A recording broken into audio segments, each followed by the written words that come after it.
So first things first, what is semi-definite programming?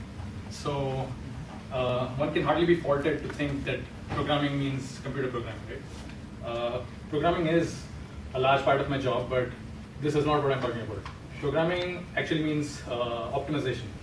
So the origin of the term has to do with the fact that the US military actually used the word program to like schedules of logistics and training. So there's this American mathematical scientist called George Darmstadt who used to work on these linear optimization problems, and then he called them linear programming based on the word program, and that's the origin. And the first part of the word semi-definite comes from the word positive semi-definite, which when applied to a matrix basically means that the matrix has non-negative eigenvalues. So a linear optimization problem plus the positive semi-definite constraint on a matrix variable is semi-definite programming. So the form of an SDP is the following. It's pretty simple. So you have a trace of an unknown matrix X against some known matrix K, and you're trying to minimize the value of that function subject to certain constraints which are linear, denoted by Ax equal to B. So just to clarify the symbols, the capital H means that the X is a Hermitian matrix, and R denotes the dimension of the matrix. The plus denotes that it's a positive semi-definite matrix in addition to being Hermitian. So what is so cool about semi-definite programs? Well, any local minimum of an SDP is also the global minimum. That's a wonderful property because usually you're trying to minimize functions who have many minima, and then you're never sure whether we got the global minimum. So this is a very awesome property. So now, why is that the case?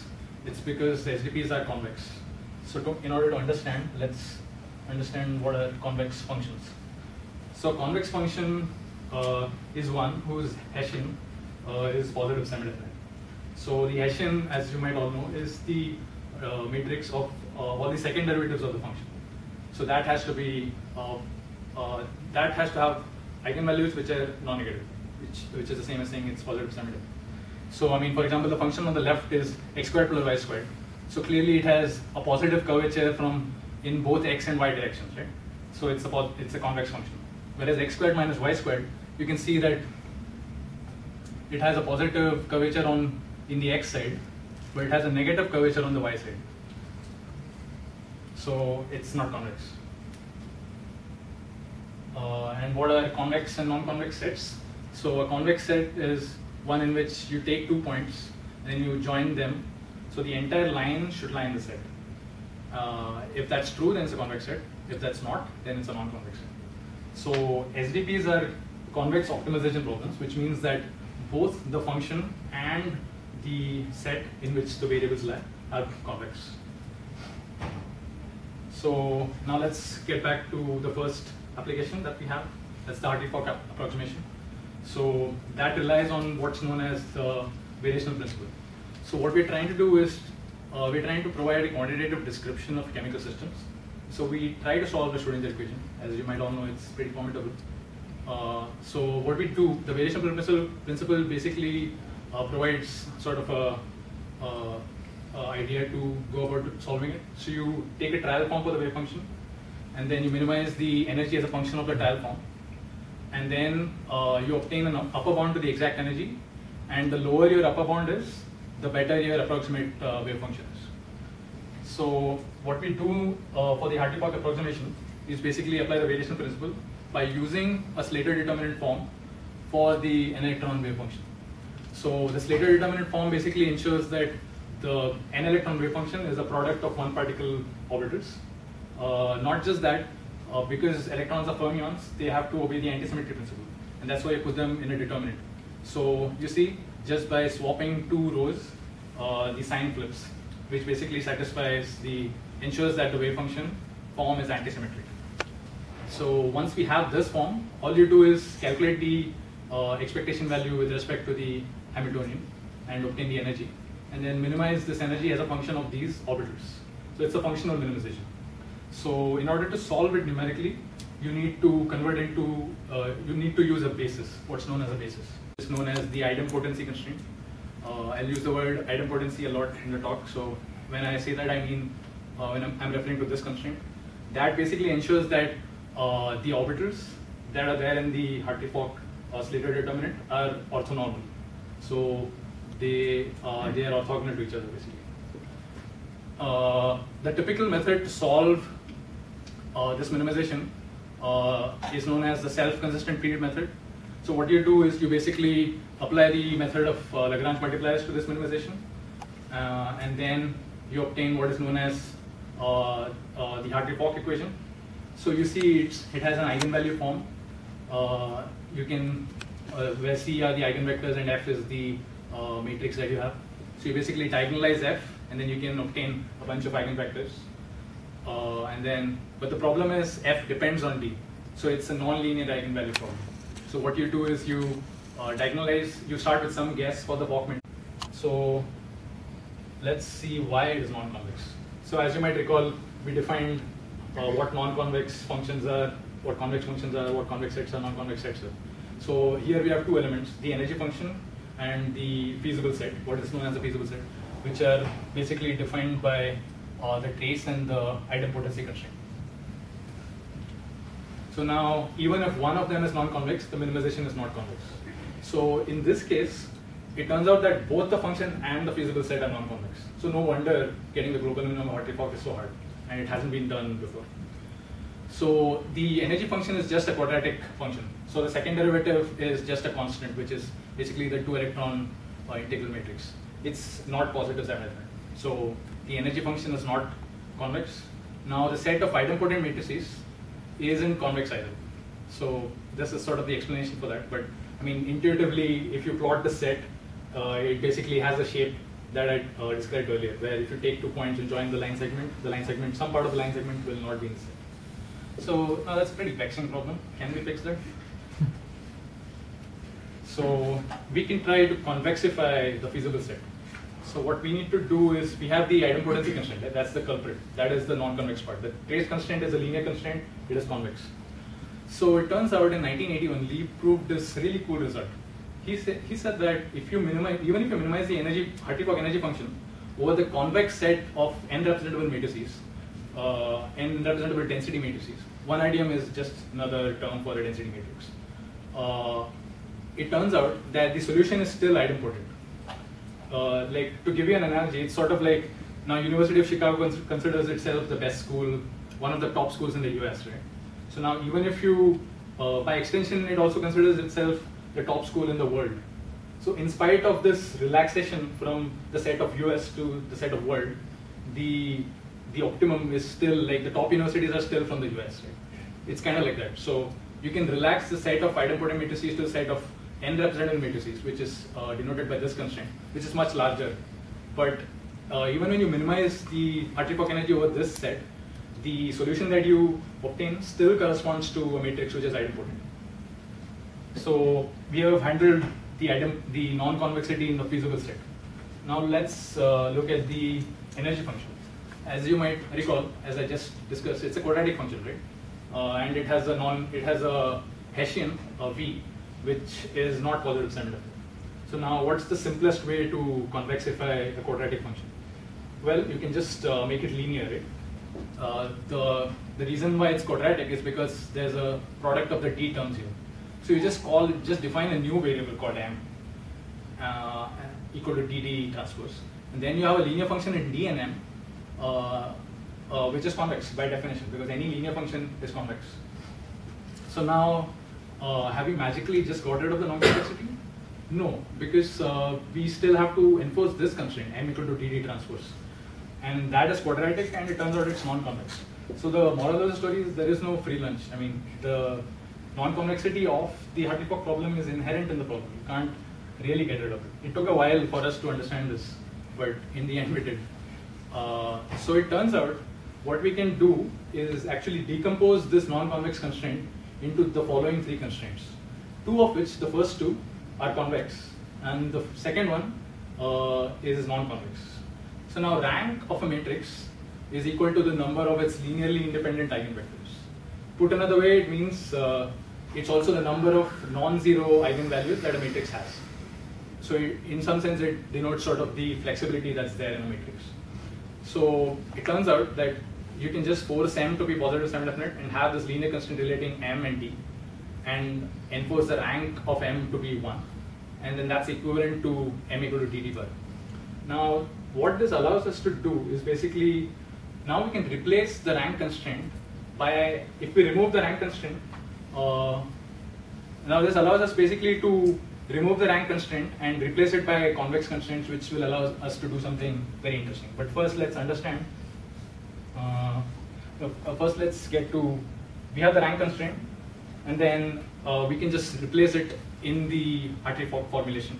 And then we have basically reformulated the Hartree-Fock minimization as a rank constraint semi-definite program. It's pretty cool that this formulation does not refer to the Fock operator at all, which is ubiquitous in traditional formulations of Hartree-Fock theory. So now, as I just mentioned, this formulation is still non-convex because of the rank constraint. So now, what this encapsulation of the non-convexity in the rank constraint allows us to do is basically you can get rid of it and replace it by convex constraints. So in order to understand, let's first understand what a relaxation of a minimization problem is. So you have this problem. You have to minimize f of x subject to linear constraints, which are grouped into 2 separate categories. Now let's say I just remove the second bunch and then solve this problem too. Now obviously the feasible set of the second problem is larger because there are less constraints. And therefore, the solution of the second problem would always be a lower bound to the solution of the first problem. Another way to look at it is basically, let's say you're looking for the best restaurant in Hyde-Park. And let's define another problem called, now we're also looking for the best restaurant in Chicago. Now the best restaurant in Hyde-Park cannot be better than the best restaurant in Chicago, right? Because Hyde-Park is a part of Chicago. So it's basically the same thing. So now let's apply this to the Hartree-Fock formulation. So now this rank constraint is what we'll get rid of. And we'll replace it by some constraints which are sort of necessary for the rank constraint, but not sufficient. So they are weaker than the rank constraint, they're weaker than the rank constraint, and they're linear. That's the cool part. So what this allows us to do is, now we can remove the rank constraint from the Hartree-Fock formulation and add these 3 linear constraints. And then we have a lower bound to the global minimum of the Hartree-Fock problem. I hope that made that clear, because like we remove this constraint and we have a lower bound. Now we can also remove this constraint and also add some constraints which are weaker than this. So the feasible set is still larger than this problem. So what we'll end up is with a lower bound to the Hartree-Fock global minimum. Now this is very powerful, as we shall see. Let's apply this. All this math is very neat and nice, but does this actually work? Well, turns out it works really well. So let's first get some details out of the way. So RCSDP is the Hartree-Fock reformulation, and LBSDP is the relaxation which I just defined, which gives you the lower bound to the global minimum. Now we'll compare it to double inversion in iterative subspace, which is the best version of the self-consistent field method that is present, and which is the most popular one too. Another point is the solutions that we obtain are not unrestricted, which is to say that they have the right values of the S-squared spin operator. Also, no spatial symmetry is imposed in any of our calculations. So our solutions can be symmetry broken, and frequently they are. And also a note on computational scaling: TIS is cheap. This is RCSDP is like R to the 4 and LBSDP is R to the 5. But turns out, the cost is worth it because it gives us some new insights which haven't been obtained before. So now let's apply. Now what do we get if we apply? The system is H4 dimer. So you have 2 H4 squares and just pull them apart. And just to make sure that there's no confusion, each point on this curve basically corresponds to a certain distance between the H4, and then we get this curve. This curve looks pretty good, but it's not size consistent. So what happens if we apply our rank constraint SDP formulation to this problem? We, lo and behold, oh wow, we get a size consistent curve. So till about 2.5 angstroms, it is the same as the IS, and then it just pokes out, and then we get a curve which is actually size consistent, which is amazing. This might corroborate with the fact, oh, it might be the global minimum, right? Because it's size consistent. Size consistent, by the way, means that as you pull these squares apart at infinity, the sum of their energy should be equal to the solution of this problem, right? Because that's the correct limit. So now let's apply the lower bound to the Hartree-Fock formulation to this problem. And guess what? It's virtually identical to the results of RCSDP. Basically, the lower bound is equal to the minima that we obtained. As you can see, the circles are right basically on the squares. So this allows us to certify the solutions that we obtain as being globally optimal. Now this is pretty amazing. The first time Hartree-Fock was conceived was in 1935. The first numerical methods were in 1950s. The first paper on proving local optimality was in 67. But this is the first time that we have been able to prove global optimality. So I think it's rather remarkable. So let's apply this to another problem. So now this is nitrogen, and the same idea, we dissociate nitrogen. And then when we apply DIS, we get this curve. It looks fairly okay. And this is the full CI curve. As you can see, the profile isn't quite right for the Hartree-Fock curve. Now let's apply the RCSDP method. Again, it right after 1 point between 1.5 and 2 angstroms, it forks out, and then you have a lower curve. And you can see that correlation energy is defined as the difference between Hartree-Fock and full CI. So you can see that a good percentage of the correlation energy is actually reduced by using this method. I mean, although I should mention that the DIS solution, although we impose no spatial symmetry on it, it is of D4H symmetry. Whereas the RCSDP algorithm is able to obtain a C2V solution for this problem, which is why it's able to lower this energy. So it's not free in some sense.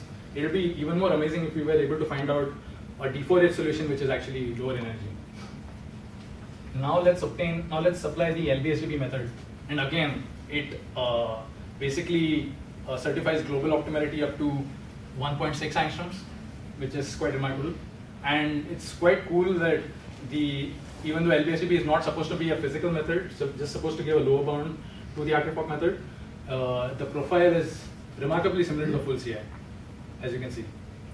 So now this is pretty cool. But there are implications beyond Hartree-Fock, as we shall discover. So coupled cluster is what is known as a correlated energy method in quantum chemistry. So like Hartree-Fock is the simplest way to solve the Schrodinger equation. When you coupled cluster basically uses a Hartree-Fock reference and then builds upon it to give a more accurate energy. So let's use these Hartree-Fock solutions and apply the CCSD method on it. Clearly, you might think that, oh, the Hartree-Fock solutions are so different, so clearly they should have an impact on the CCSD solution. So now this curve was first obtained in 1987. So you use the previous DIS Hartree-Fock reference and perform CCSD on it, and clearly it's unphysical. And for a long time, people were thinking, oh, is CCSD even capable of describing the nitrogen triple bond dissociation? And there have been papers written on which say that CCSD considers only singles and double excitations. It requires triple and quadruple excitations to describe it even qualitatively correctly, as full CI does. So it turns out if we use the Hartree-Fock reference that we obtain and apply a coupled cluster to it, what happens? Notice. Wow, it just fixes the problem. This is the first time since 1987 that we have there is a CCSD description of nitrogen dissociation which is qualitatively correct. I think this is pretty cool. Although the method that we have described is an algorithmic advance, clearly it describes, it tells us something new about the physics and chemistry that we thought we knew, right? Because we thought, oh, CCSD is not good enough to describe this dissociation. But if you use a symmetry broken reference, it describes it qualitatively correctly. So now let's try and apply it to one of the most dreaded problems for quantum chemistry, which is the chromium dimer. So chromium dimer is known to have a lot of what is known as a static and dynamic correlation. So dynamic correlation means that there's correlation dependent on the single Hartree-Fock reference that you choose, where static correlation means that you need more than one Hartree-Fock type solution to sort of describe it. So coupled cluster being a single, so this is just the Hartree-Fock solution. As you can see clearly, like DIS obtains one solution, and RCSGP obtains a solution which is considerably lower. The fact that it doesn't look very physical basically is indication of the fact that Hartree-Fock is a really poor approximation for the system, and even though you probably get the global minimum as indicated by the lower bound, it's not a great description. But still, it's remarkable that such a difference of energy can be obtained just by using an advanced algorithm. Now, what happens if we do coupled cluster with the DIS reference? It doesn't converge, and it looks really bad. It just doesn't converge. Isn't that physical? So now, what happens if we use our reference? Well, no points for guessing. It fixes it. So I must admit that the DI solution is D4H symmetry, whereas the curve that we have, the RCSDB solution, is of C2 symmetry. But when used with coupled cluster, it provides a physically correct description, which is pretty impressive. So there are many such examples that we have. They're there in our papers, which were published in Physical Review and Journal of Chemical Physics. I request you feel free to check it out if you like it. So conclusions. I hate to be so dramatic, but this is true. Hartree-Fock is conceived in 1935, first self-consistent field method described by Ruthan, right here at James Franck Institute, 1951. First method to certify local optimality, 67. And there has been no method to certify global optimality. I think it's really cool that we have been able to, fortunate enough to obtain the solution. And not just that, we're not only obtaining global Hartree-Fock solutions, we're also, as we can see, it has a remarkable impact on the quality of solutions from correlated methods. Now this is just the tip of the iceberg, right? Because there's a parametric method in our group which also relies on the Hartree-Fock reference. God knows what will happen if you use, there can be like really cool impacts of this reference. That brings us to the second part of the talk, which has to do with linear scaling methods. So now chemical concepts, as we know, rely on local information like chemical bonds, electron pairs, functional groups. You don't need to look at the entire molecule. You can just look at the part of the molecule which is relevant and predict properties which are of chemical importance. Now locality manifests itself as sparsity in the density matrix. Now this is a plot of the density matrix values for a DNA 16 system, which is basically 16 stacks of DNA base pairs. And then as you can see, most of the values as described by the white are below 10 power minus 7. And there are only a few non-zero values in the middle. So the idea behind a linear scaling method is to directly calculate these non-zero values without trying to calculate these values because they're going to be zero anyway and they won't impact the energy. So so what's the typical sort of algorithm? You have a given 1 electron Hamiltonian for an n electron system, and you want to compute the ground state energy and the density matrix. So the algorithm is basically you diagonalize Hamiltonian, get the eigenvalues and the eigenvectors. The ground state energy is basically the sum of the first n eigenvalues, and the ground state density matrix is basically the product of the first n eigenvectors as defined by this equation. So now what's the problem? As I described earlier, diagonalization is R3. It's too costly for large systems. So let's define the problem clearly. So what we seek to do is basically minimize the energy as a function of the density matrix. In this case, because we have an effective 1 electron matrix Hamiltonian, it's a linear function. And we minimize it to the trace constraint and idempotency. And we want to construct an order R algorithm to solve this problem. So now idempotency is a tricky constraint. And existing approaches have to do with smartly dealing with that problem. So what are the existing approaches? The most popular is the spectral projection method, which was previously known as the purification method. So what you try to do is you iteratively try to project out the higher energy vectors from the Hamiltonian to obtain D. In this method, you don't directly minimize the energy. You just start with a guess of the density matrix, which is based on the Hamiltonian, and then try and project out the higher energy vectors, and then as a side effect also minimize the energy. So it's really fast, but there are problems because it loses touch after the first step with the Hamiltonian, and because we use sparse algebra, which is the whole point, because otherwise you won't have linear scaling, it causes what is known as accumulation error. So the error sort of builds up because of the sparse multiplication. The other sort of dominant method, which is very popular back in the day, is the Lee-Newens-Vanderbilt method, which basically minimizes this problem like directly, but because the idempotency constraint is hard to enforce, what they do is they borrow from the spectral projection method. They just use the spectral projection expression inserted in the energy expression and then minimize the problem. So it minimizes the energy, and the spectral projection in the energy expression ensures that idempotency is sort of ensured as you minimize the energy. And another cool method is the Kirby steps method. Basically, it uses the exponential parameterization for the density matrix to ensure idempotency, and then you minimize the energy directly. There's actually a cool, there's a sort of high efficiency implementation of this online, so it seems promising. But again, all of these methods, you observe that idempotency is enforced. So, and it's a hard constraint to enforce. So what we do is actually just relax it, just like in the first part of the talk. I remember the analogy of US universities also being not only being top in the US but also being top in the world. So you just eliminate the idempotency constraint for the n-representativity constraint, and guess what? You actually end up with the same energy, same solution, because of the fact that it has to do with the fact that the expression is linear. So now this formulation is in the orthogonal basis. Now typically orthogonal bases are non-local, and local bases are what we want to use to exploit the sparsity in the density matrix, which I talked about earlier. So we want to generalize it to a non-orthogonal basis, and you just plug in some S inverses in the traces, and then you replace an identity by the S. It's a routine procedure. So now this looks pretty fine, but the problem is that inversion of a matrix is cubic scaling. So you want to get rid of the S inverse if possible. So it turns out Lee-Newens-Vanderbilt, when they generalized their method to a non-orthogonal basis, they came up with this transformation.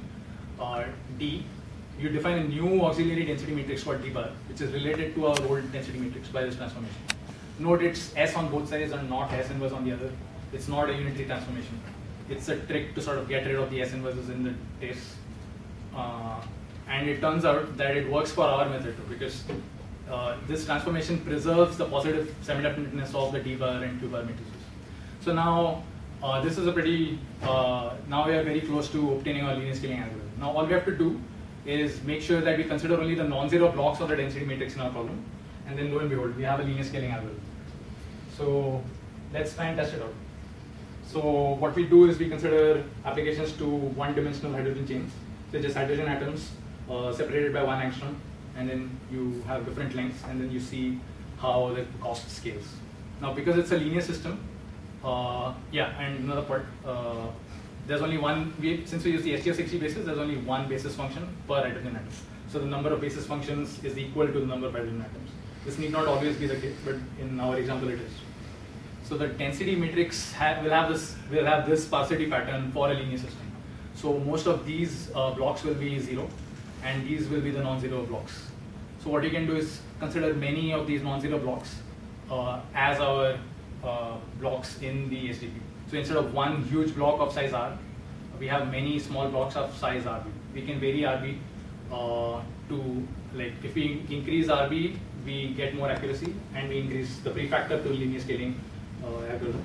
But if we have smaller RB, the prefactor is small, which is to say that the method is cheap, but the accuracy will go down. And we use a modified form of the Abzug-Coleman Hamiltonian. So now, what are the results? It works. As you can see, it's quite linear scaling up to 1300, 1400 atoms, which is pretty impressive. I mean, for a method, for the first pass it works, which is pretty nice. And this is basically solving the SDP without using those small blocks we talked about. You just consider the whole block and solve the entire SDP. You solve for also solve for the non-zero values, and hence that's cubic scaling. And initially it will be cheap because the block size RB is 40, which is comparable to the length size of the hydrogen chain.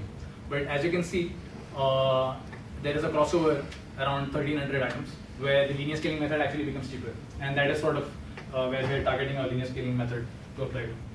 And does this establish that it's useful? Well, the error has to be low, right? Because what if the error keeps going up? It's not really linear scaling, because then you're paying a hidden cost of more error in getting a linear scaling. So we plot the absolute error in energy per basis function, and we can see that initially, because RB is comparable to the length chain, the error is pretty low. But as the length chain increases, the energy increases. But the cool part is it tapers off pretty quickly, and by the time the linear scaling method is cheaper than the cubic method, which is around 1300, you can see that the error has basically become constant. It is independent of the number of basis functions, which is good because we'll have linear scaling for larger systems and the error won't increase, which is key for establishing that this is a useful linear scaling method. So now, conclusion. So we have a general SDP approach for linear scaling electronic structure theories. There are no assumptions except for the sparsity pattern. So the sparsity pattern, it turns out, can be easily generalized. So because we have now, even if you have non-zero blocks here and here and here and here, we can still add more blocks to our SDP, and as long as the number of blocks, as long as the matrix is indeed sparse, which will be the case for an extended system, it will still be linear scale. That's what I mean by efficient tiling of the non-zero blocks of the density matrix. The pros of this method are, because this directly minimizes the energy, there is no accumulation error, which I talked about in the spectral projection methods. And the spectral projection methods also multiply the matrices repeatedly, and that, as you might understand, it will sort of destroy the sparsity of the matrix as you multiply sparse matrices over and over again. So we don't do that. So there's no reduction of sparsity. The solver that we have is very robust, so no initial guess is required. And we eliminate S inverse from the formulation, so no cubic matrix inversion either. So, yeah. And I'd like to acknowledge David Mazziotti. He's been an amazing advisor. He's chosen really cool problems which I've absolutely enjoyed working on. Carl, I really enjoyed taking your courses, and you've been a great inspiration in grad school. Greg has been quite awesome, been a source of friendly advice. I would also like to thank former colleagues Jay, Christine, Alex, and Anuj. Without them, I had a tough time in grad school, and for this day to materialize, it wouldn't have been possible without these guys. And Mazziotti group members, you guys are awesome. I think it's the coolest group in the department. And of course, my amazing family and friends, without whom, this won't be worth it or even fun. And thank you for your attention. Any questions?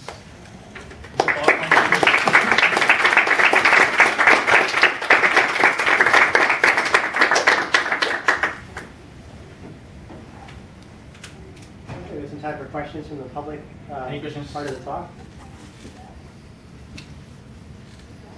Chad? You always say that the symmetry breaking, you refer to that as if it's a bad thing.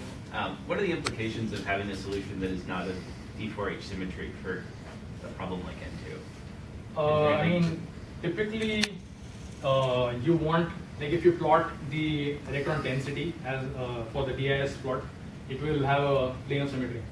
So naturally, you would expect that to be the case, right? For our solution, it's actually you just take, there are two eggs, and then you just twist one egg by 90 degrees. That's the electron sort of cloud that you have. And that's actually a consequence of the one single slitted determinant approximation. Now we can have another solution which is the other way, this is twisted and this is straight. You just mix them together. We have the same energy and we have the correct solution of the correct symmetry. But then that's no longer Hartree-Fock because it has two Hartree-Fock determinants. So in terms of getting a physical solution, not exactly true. But then you can use it in CCSD, and CCSD has no single slitted determinant approximation. You can mix solutions of different symmetries. Yes, Jim. So what in this plot, what should we call the correlation energy? Is it the gap between the DIIS or the gap between the LB-SDP? No, LB-SDP is a lower bound, so that's not the correlation energy. Correlation energy is depending on how you define the Hartree-Fock solution to be the case. If the correlation energy with respect to the D4H symmetry is this, correlation energy with respect to C2V symmetry is this. So, I mean, I guess typically people define correlation energy with respect, like the full CI solution has D4H symmetry. So, I think a fair description of the correlation energy is actually with respect to the D4H solution. But I don't know. It's arbitrary. Right. I think it kind of ties into, it's a great question, but it kind of ties into the idea that once the system is sufficiently correlated, the notion of correlation energy becomes even less physical than it is in general. It's always never really a physical quantity. Yeah. It becomes even less physical in that limit where it's definitely, it's kind of on the border between science. I mean, if we had a D4H solution, then there will be a clear answer, okay. But it's a C2V solution now. How physical that is? Well, I think it's not like, one electron cloud looks like an elephant, the other looks like a monkey, and there is no. Here, what we can do is just twist the two, and we have the same solution. So I think it's still pretty physical. And then look at the percentage of correlation energy. It's remarkable. Like quantum chemists sort of die to get all the correlation, and like here the difference is like about 30% with respect the correlation energy with respect to DIS and compared to the RCSV solution. Pretty remarkably high. Any other questions? We can always stop by and talk to Shrikant. Okay, so let's go ahead and conclude the public part of the talk, and let's thank Shrikant again for an excellent talk.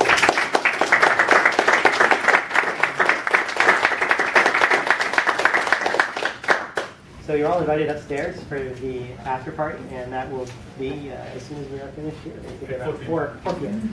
Because there's a Butler group meeting from 3 to 4. Okay.